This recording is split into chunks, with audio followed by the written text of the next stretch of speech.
दोस्तों, आप सभी का मेरे YouTube चैनल पर स्वागत है। दोस्तों, मैं हेड कांस्टेबल रूप सिंह नरूका।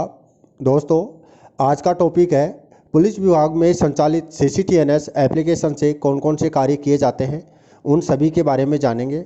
और साथियों, आपने यदि मेरी पिछली वीडियो नहीं देखी है तो मैं इस वीडियो के डिस्क्रिप्शन में उनका लिंक दे दूँगा, जहाँ से आप देख सकते हैं। और साथियों, आपसे रिक्वेस्ट है कि आपने अभी तक मेरे YouTube चैनल को सब्सक्राइब नहीं किया है तो प्लीज़ सब्सक्राइब करें, लाइक करें और साथ ही शेयर करें, ताकि मैं जो भी वीडियो अपलोड करूं उसकी नोटिफिकेशन आपको मिलती रहे। तो साथियों, चलते हैं मेन टॉपिक की ओर। दोस्तों, आज की इस वीडियो में CCTNS के सभी फॉर्मेट की जानकारी लेंगे, जिसमें जानेंगे पुलिस विभाग में संचालित CCTNS एप्लीकेशन से कौन कौन से कार्य किए जाते हैं।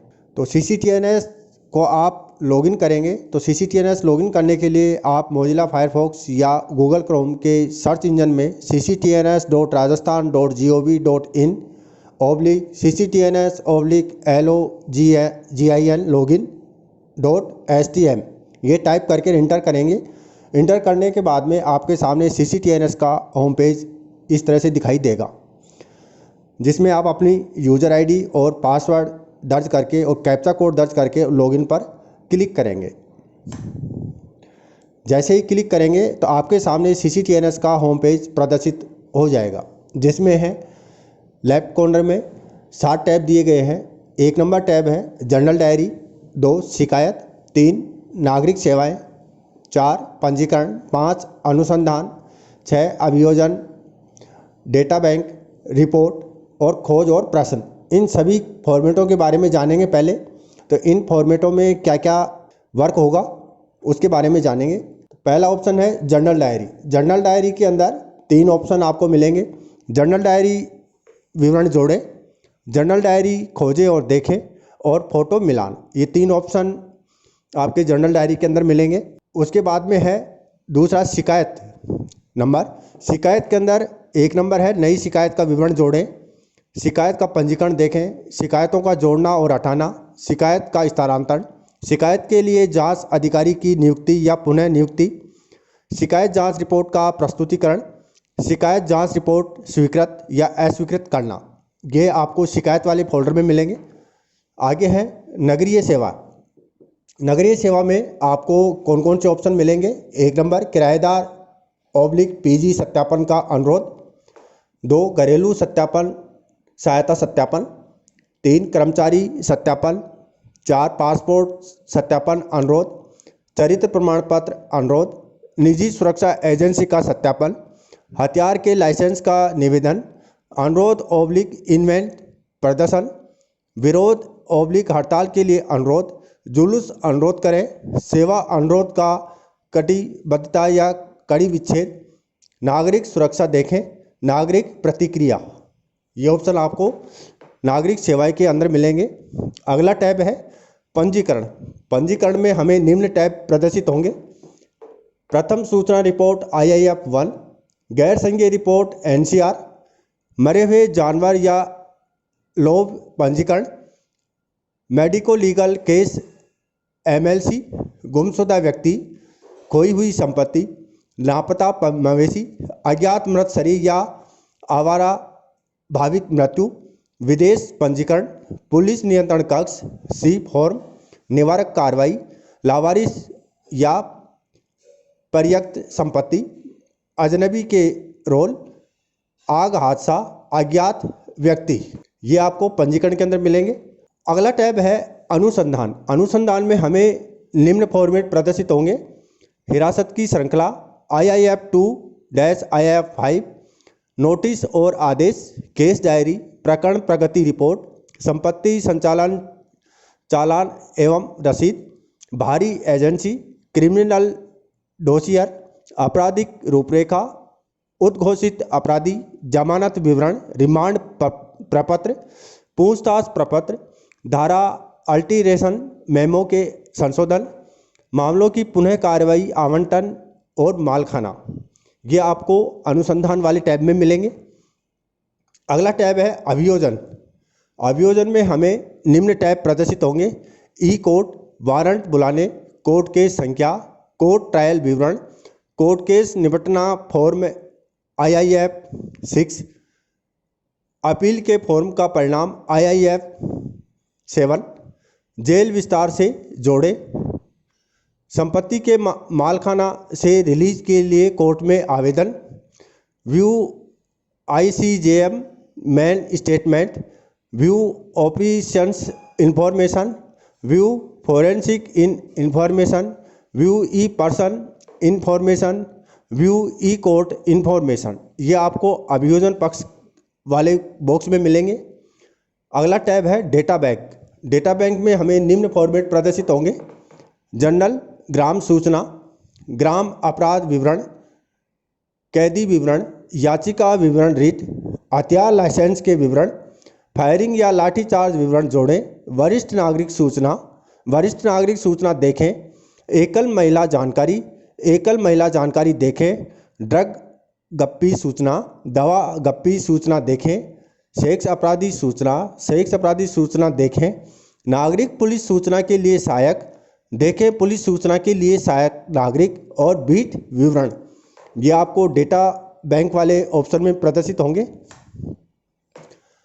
अगला टैब है रिपोर्ट। रिपोर्ट में आपके 3 ऑप्शन प्रदर्शित होंगे: राज्य रिपोर्ट, व्यवस्थापक रिपोर्ट, जोड़े या संपादित रिपोर्ट हेडर, ये आपको रिपोर्ट में मिलेंगे। अगला टैब है खोज और प्रश्न। खोज और प्रश्न में निम्न टैब प्रदर्शित होंगे: शीघ्र खोज, त्वरित खोज, व्यक्ति और मिलान गुण, अन्वेषण अधिकारी कर्म रिपोर्ट, अपूर्ण कार्य देखें, आपराधिक रिकॉर्ड देखें और मर्ज करें, आपराधिक रिकॉर्ड दर्ज करें, ये आपको खोज और प्रश्न वाले फोल्डर में प्रदर्शित होंगे। अगला टैब है रजिस्टर।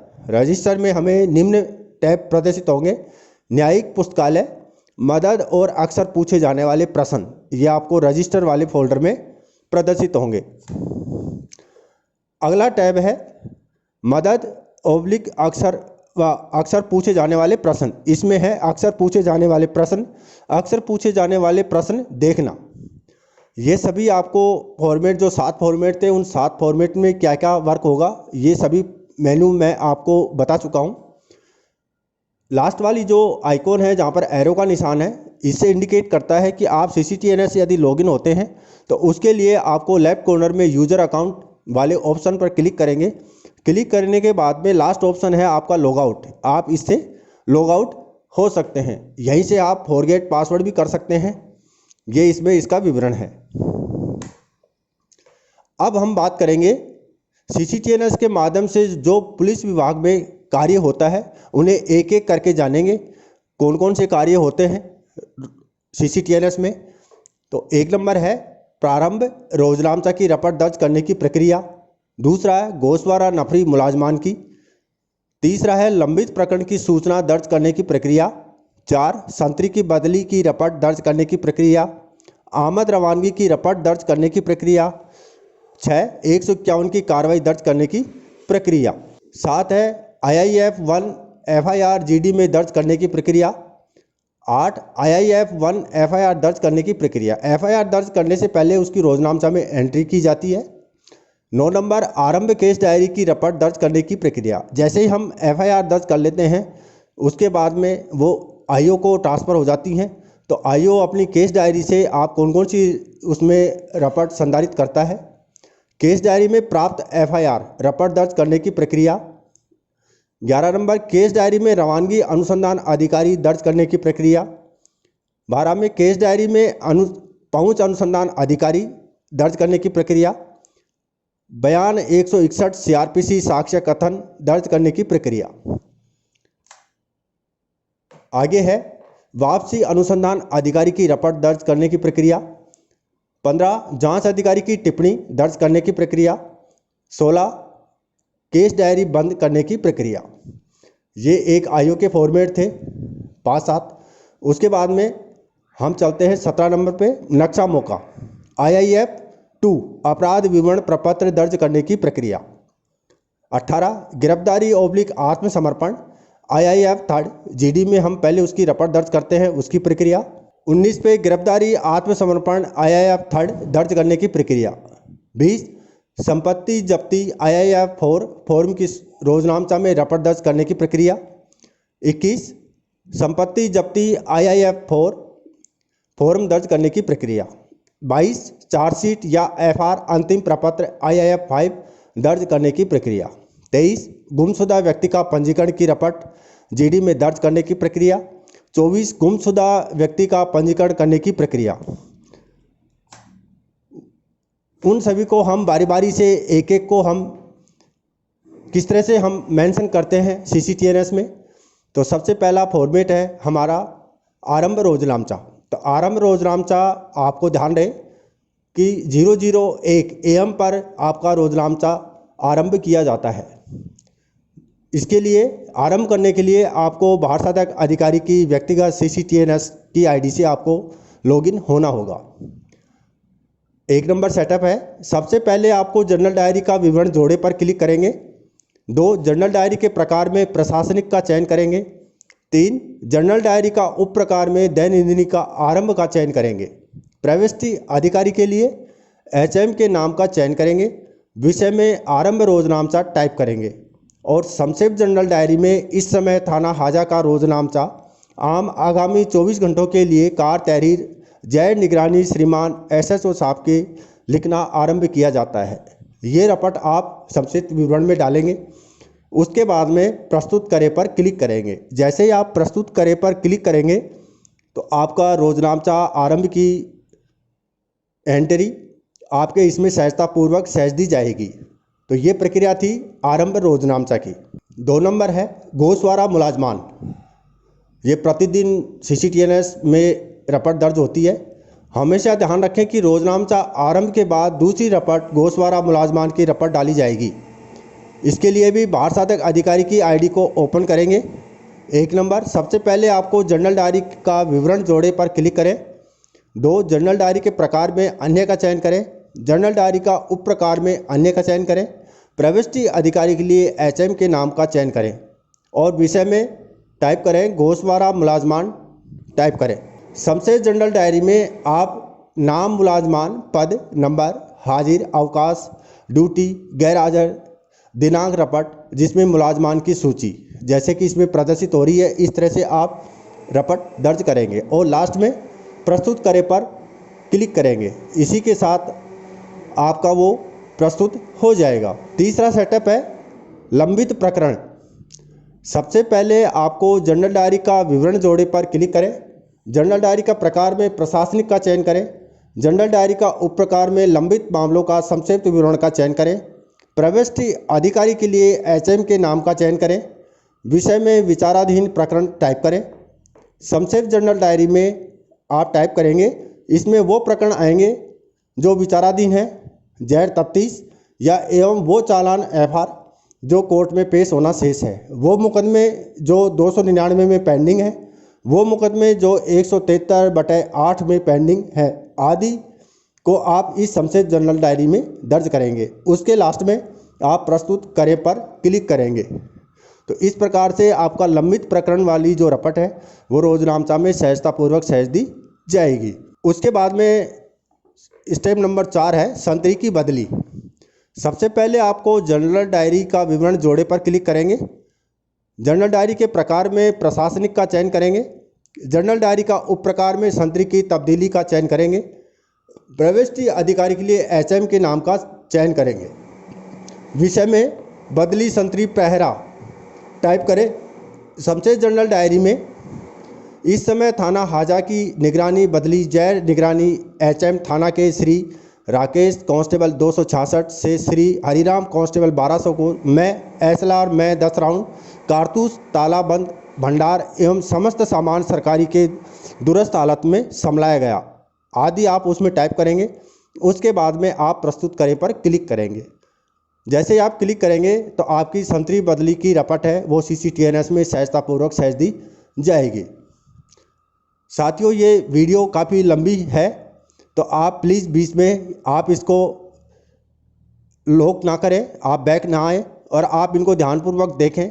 ये सभी जो फॉर्मेट है ये CCTNS के A से लेके Z तक के जो फॉर्मेट है उनको मैं इस तरह से आपको समझाने का प्रयास किया है कि ताकि आप CCTNS पे वर्क करते समय आपको उन हर ऑप्शन का नॉलेज हो, जिस ऑप्शन में क्या एंट्री की जानी है। सेटअप नंबर 5 रोजनामचा बंद प्रक्रिया।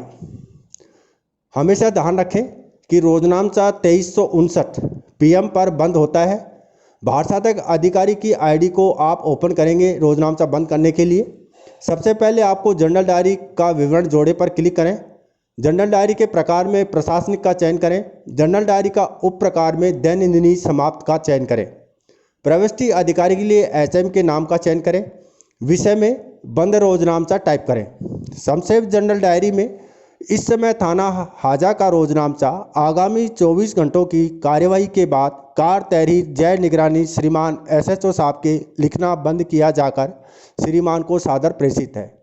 ये आप संक्षेप जनरल डायरी में टाइप करेंगे और अंत में प्रस्तुत करें पर क्लिक करेंगे तो इस प्रकार से आपका रोजनामचा की रपट बंद की सहजतापूर्वक सहज दी जाएगी। अब बात करते हैं CCTNS पर 151 की कार्रवाई की रपट हम किस तरह से दर्ज करते हैं। CCTNS पर 151 की कार्रवाई करने से पहले हमें रोजनामचा में उसकी रपट दर्ज करनी होगी। 1 नंबर, सबसे पहले आपको जनरल डायरी का विवरण जोड़े पर क्लिक करेंगे। 2 नंबर, जनरल डायरी के प्रकार में निवारक कार्रवाई का चयन करेंगे। जनरल डायरी का उप प्रकार में निवारक कार्रवाई का चयन करें। प्रविष्टि अधिकारी के लिए विवेचक के नाम का चयन करें। विषय में निवारक कार्रवाई धारा 151 CRPC में गैर सायल मनोहर के विरुद्ध टाइप करें। जो भी नाम है वो टाइप करें। उसके बाद में संक्षिप्त जनरल डायरी में उसमें जो आप 151 की कार्रवाई करने जा रहे हैं उसका मजमून आप इसमें दर्ज करें। उसके बाद में लास्ट में है प्रस्तुत करें पर आप क्लिक करेंगे। जैसे आप क्लिक करेंगे आपकी रोजनामचा में सहजतापूर्वक 151 की कार्रवाई की रपट दर्ज हो जाएगी। उसके बाद में हम इसकी रपट दर्ज करेंगे। CCTNS पर 151 की कार्रवाई करने के लिए हमें पंजीकरण पर क्लिक करना होगा। अब इसका पंजीकरण करेंगे हम तो उसके लिए आपको पंजीकरण वाले ऑप्शन पर क्लिक करें। उसके बाद निवारक कार्रवाई में निवारक कार्रवाई का पंजीकरण / इस्तिगासा / कैलेंडर पर क्लिक करेंगे। जनरल डायरी की संख्या उक्त बॉक्स के आगे जो सर्च वाला आइकॉन होगा उस पर आप क्लिक करेंगे। क्लिक करके उस रपट को सर्च करना है जो आपने 151 की रोजनामचा में रपट दर्ज की है और उसको सेलेक्ट करेंगे। रिपोर्टिंग की तिथि और समय, इसमें वो समय भरेंगे जिस समय मुलजिम को थाने लाया गया था। सूचना का स्रोत नगरीय जन सामान्य का चयन करेंगे। घटना का स्थान, इसमें घटना किस स्थान पर हुई वो विवरण भरेंगे। घटना का समय, इसमें घटना किस समय हुई आदि का ब्यौरा देंगे। अधिनियम और धारा में अधिनियम के अंदर दंड प्रक्रिया संहिता 1973 का चयन करेंगे और धारा में 151 का चयन करेंगे। उसके बाद जोड़े पर आप क्लिक करें। अगला ऑप्शन है याचिकाकर्ता विवरण। व्यक्तिगत जानकारी में उस कर्मचारी का प्रथम नाम भरेंगे जो अभियुक्त पकड़ कर लाया है। पता, इसमें उस कर्मचारी का पता भरेंगे जो मुलजिम को लेकर आया है, वहाँ वो रहता है, जैसे थाना का नाम इत्यादि। अभियुक्त विवरण, अभियुक्त को जोड़ने के लिए नए जोड़े पर आप क्लिक करेंगे। व्यक्तिगत जानकारी में उसमें उस अभियुक्त का नाम भरेंगे जिसके खिलाफ कार्रवाई की जानी है। पता में इसमें अभियुक्त का पता भरेंगे। साक्ष्यों का विवरण, गवाहों को जोड़ने के लिए नया जोड़े पर क्लिक करें। व्यक्तिगत जानकारी में इसमें उस गवाह कर्मचारी की व्यक्तिगत जानकारी भरेंगे जो गवाह है। पता, इसमें उस कर्मचारी का पता भरेंगे जो गवाह है, जैसे उसका किस इलाके का है। उसके बाद सहजे पर आप क्लिक करेंगे। उसके बाद एक और गवाह को जोड़ेंगे। उसके बाद सहजे पर क्लिक करेंगे। हादसा का विवरण, इसमें घटना का संक्षिप्त विवरण भरेंगे जो आपने रोजनामचा में दर्ज किया था वो तहरीर भरेंगे। जमानती विवरण, इसमें उपलब्ध नहीं है का चयन करेंगे। उसके बाद प्रस्तुत करें पर क्लिक करेंगे और प्रिंट लेंगे। इस प्रकार से हमारी 151 की कार्रवाई पूर्ण हो जाती है। अब हम बात करेंगे FIR दर्ज करने की प्रक्रिया। ध्यान देने योग्य बात क्या है साथियों, FIR दर्ज करने से पहले उसकी रपट रोजनामचा में दर्ज की जाती है। तो 1 नंबर, सर्वप्रथम विवेचक अपनी CCTNS से लॉगिन होगा। जनरल डायरी में दैनंदिनीय जोड़े 1 का चयन करेंगे। जनरल डायरी का प्रकार में आपराधिक प्रकरण का चयन करेंगे। प्रविष्टि अधिकारी के लिए जो अधिकारी जनरल डायरी काटने जा रहा है उसका चयन करेंगे, जैसे थानाधिकारी। विषय में कायनी मुकदमा धारा 379 IPC टाइप करेंगे। जो भी धारा में आप वो केस रजिस्टर्ड कर रहे हैं आप उस धारा का मेंशन करेंगे। संक्षेप में विवरण में जो परिवादी द्वारा दिया गया लिखित प्रार्थना पत्र है उस प्रार्थना पत्र को आप तहरीर को आप इसके अंदर संक्षिप्त विवरण में दर्ज करेंगे। उसके बाद है अधिनियम। अधिनियम के अंदर भारतीय दंड संहिता 1860 का चयन करेंगे और धारा में 379 को सेलेक्ट करेंगे। उसके पश्चात जोड़े पर क्लिक करेंगे तो उक्त धारा जुड़ जाएगी। उसके बाद है प्रस्तुत पर क्लिक करेंगे और उसके बाद मुख्य पृष्ठ पर आ जाएंगे। इस प्रकार से हमारी प्रथम कार्रवाई रोजनामचा आम की पूरी हो जाती है एफआईआर की। उसके बाद में हम इसका पंजीकरण करेंगे। तो पंजीकरण के लिए आपको पुनः वापस होम पेज पे आना है। उसके बाद एफआईआर दर्ज करने के लिए हमें पंजीकरण पर क्लिक करेंगे। प्रथम सूचना रिपोर्ट IIF-1 में प्रथम सूचना रिपोर्ट का पंजीकरण को क्लिक करेंगे। GD, SD और DD संख्या, दिनांक और समय में इस बॉक्स में आगे जो सर्च का बटन होगा उस पर आप क्लिक करेंगे और जो अभी आपने रोजनामचा में एफआईआर की जो रपट दर्ज की है उसको सेलेक्ट करके और प्रस्तुत पर क्लिक करेंगे। शिकायत के स्रोत में जो परिवाद आपको मिला है वो किस तरह प्राप्त हुआ है उसका चयन करेंगे। जैसे नगरीय एवं जनसामान्य को सेलेक्ट करेंगे। मेजर हेड में चोरी को सेलेक्ट करेंगे। माइनर हेड में नगरीय को सेलेक्ट करेंगे और उसके बाद जघन्य और संवेदनशील में चेक मार्क हटा देंगे। उसके बाद दूसरे टैब में जाएंगे। दूसरा टैब होगा घटना। नया जोड़े पर आप क्लिक करेंगे। घटना के साक्ष्य में ज्ञात अज्ञात, जिसमें ज्ञात को सेलेक्ट करेंगे। 10 नंबर है पुलिस स्टेशन में प्राप्त सूचना। इसमें वो समय भरना है जो रपट दर्ज की है। अपराध एवं फोरेंसिक जगह पर है, इसमें नहीं को चेक मार्क करेंगे। उसके बाद सहेजे पर आप क्लिक करेंगे। शिकायतकर्ता, इसमें उस व्यक्ति का नाम, लिंग, आयु आदि को भरेंगे। नीचे पता और वर्तमान पता भरेंगे। अन्य जानकारी में राष्ट्रीय हित, देश में भारत भरेंगे। प्राथमिकी विवरण, जैसे परिवादी थाने पर प्रार्थना पत्र दिया है उसे इस बॉक्स में टाइप करेंगे। टाइप करते समय एक शब्द से दूसरे शब्द के बीच में स्पेस या विशेष कैरेक्टर नहीं होना चाहिए, ये विशेष का ध्यान रखेंगे। और उस प्रार्थना पत्र को और पुलिस कार्रवाई को एक साथ आप इसमें टाइप करेंगे। 16 नंबर है पीड़ित सूचना। इसमें जो व्यक्ति शिकायत की थी वो ही लिखित है तो उसमें हम नीचे नज़र आ रहा है। अभियुक्त में ज्ञात या अज्ञात है, उनमें शिकायतकर्ता ने जो लिखा है उसमें अज्ञात का चयन करें और नया जोड़े पर क्लिक करना है। उसके बाद सहेजे पर आप क्लिक करेंगे। 18 नंबर है संपत्ति का प्रकार। नया जोड़े पर क्लिक करेंगे और किस प्रकार की चोरी हुई है उसका चयन करेंगे। संपत्ति की श्रेणी, उसमें हम उसका प्रकार चुनेंगे। संपत्ति का कि आभूषण है, आभूषण का चयन करेंगे। संपत्ति का प्रकार में सोने का आभूषण का चयन करेंगे। विवरण में उसमें उस आइटम के विवरण देंगे जो चोरी हुआ है, जैसे चैन की मूल्य क्या था वो आदि अंकित करेंगे। चोट प्रकार विस्तार में, इसमें यदि उसके साथ चोरी के समय किसी प्रकार की चोट लगी है तो उसका विवरण भरेंगे, अन्यथा हम उसे खाली छोड़ देंगे। 22 पे है की गई कार्रवाई। इस ऑप्शन में सूचना गोपनीय ही रखनी है, इसमें नहीं को सेलेक्ट करेंगे। की गई कार्रवाई में और स्वयं अनुसंधान आदि का चयन करेंगे और स्वयं अनुसंधान को सेलेक्ट करेंगे। यदि एफआईआर में जब आप किसी आयोग को नियुक्त करते हैं तो उसमें अधिकार होता है कि स्वयं SHO भी कर सकता है और वो किसी अन्य जूनियर अधिकारी को भी वो जांच दे सकता है। तो यहीं से आप स्थानांतरित भी कर सकते हैं और स्वयं भी अनुसंधान कर सकते हैं। लास्ट में है कारण। इसमें विवरण भरेंगे और अंत में प्रस्तुत पर क्लिक करेंगे। तो साथियों इस प्रकार से एफआईआर की रपट इसमें दर्ज हो जाती है।